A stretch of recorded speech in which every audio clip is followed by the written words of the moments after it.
Hi, I'm Tash and today I'm here with part 4 of your Raise Room Geothrow video series. And today we are going to be looking at joining on a decrease edge and changing colour on a joining decrease edge.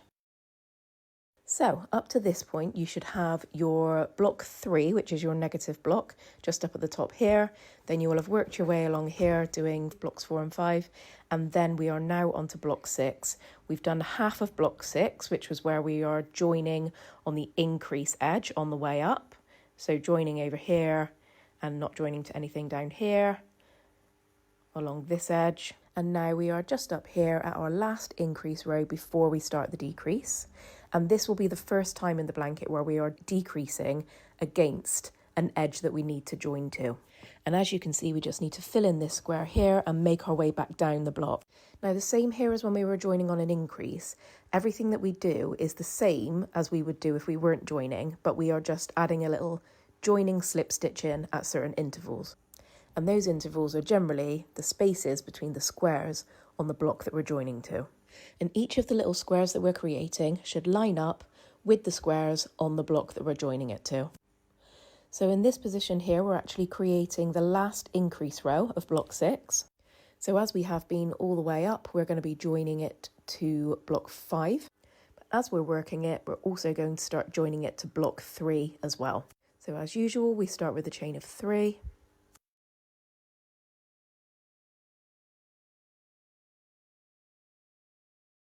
And then we just want to join with a slip stitch into this corner here.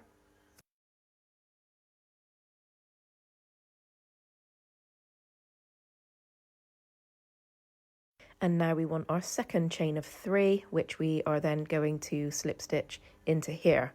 And then we can fill in this little square with our 3 trebles into that space there. So here's our chain of 3. And then we're going to slip stitch it into the space between these 2 squares just here. And now you can see that we just need to work our way along here, filling that in with 3 trebles into that gap. And then we can make our way along the row. While you're getting used to this pattern, having your blanket laid out flat on a surface like this can really help you to see how the blocks and the squares all fit together. But we are at this point now where I'm going to need to flip it so that I can work back in the other direction.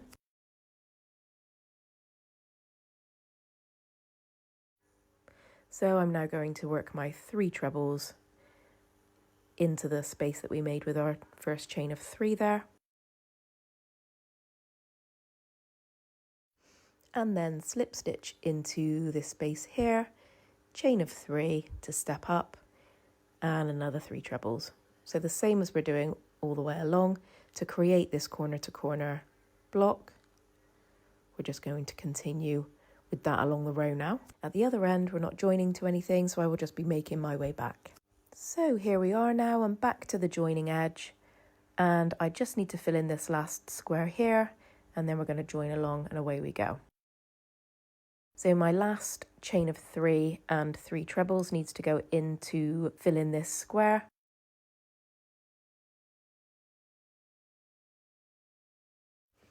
And this seems to leave us backed into a little corner, which means that we're then going to need our chain of 3 to get us back out.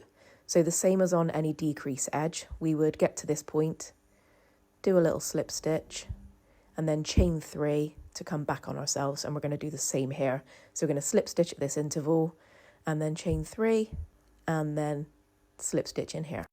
So I'm going to get my slip stitch into this corner, which goes into the space between the 2 squares on row 2.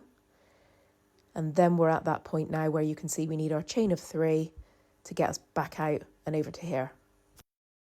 So chain of 3,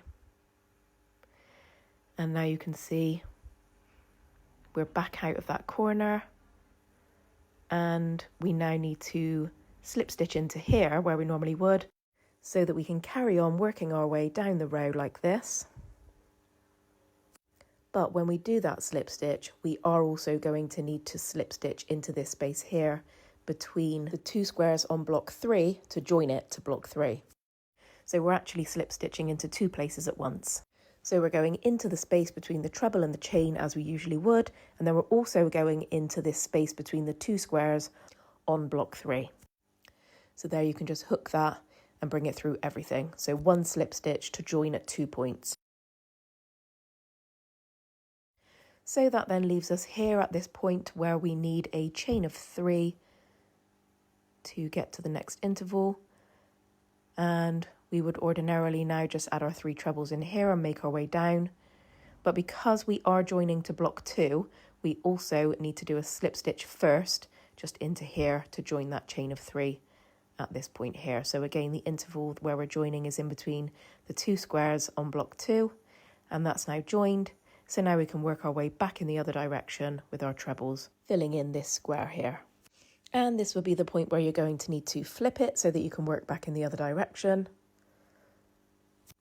So just here, I'm going to work my 3 trebles to fill in this square and then make my way along the row. So at the other end of this row, I'm not joining to anything, so I'm just going to be decreasing as usual. The next time we come to a colour change from here is going to be on the edge that isn't joining to anything. So we're just going to change colour in the same way that we normally do when we're decreasing.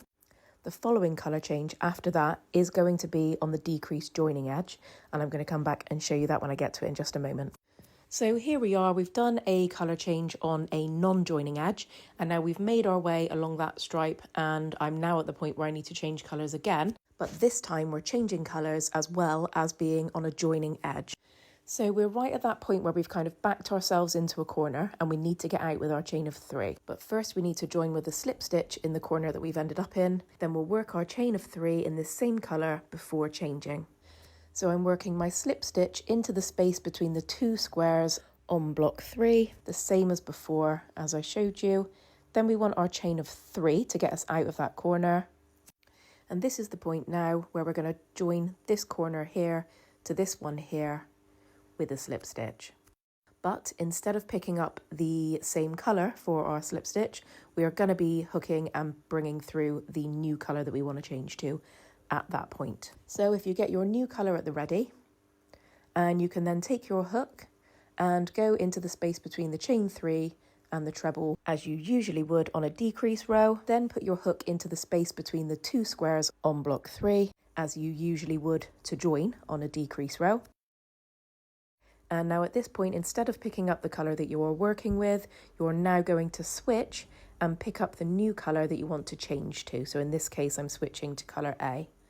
So just hooking that one and bringing it through everything, including the loop that's on your hook. Then from here, you can work your next chain of 3 as you would on a decrease row. Then slip stitch it into the next joining interval, and then we can fill in our square with another 3 trebles. So that's chain of 3. Then slip stitch into the space between the 2 squares on block 3.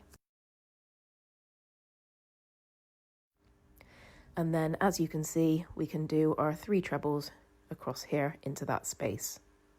To do that, we're going to need to flip our work because we're working back in the other direction now.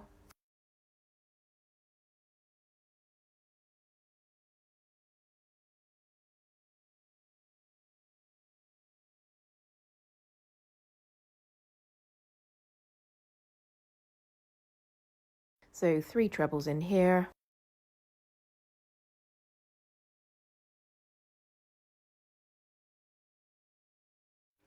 Then a slip stitch in here, a chain of 3 to step up, and away we go.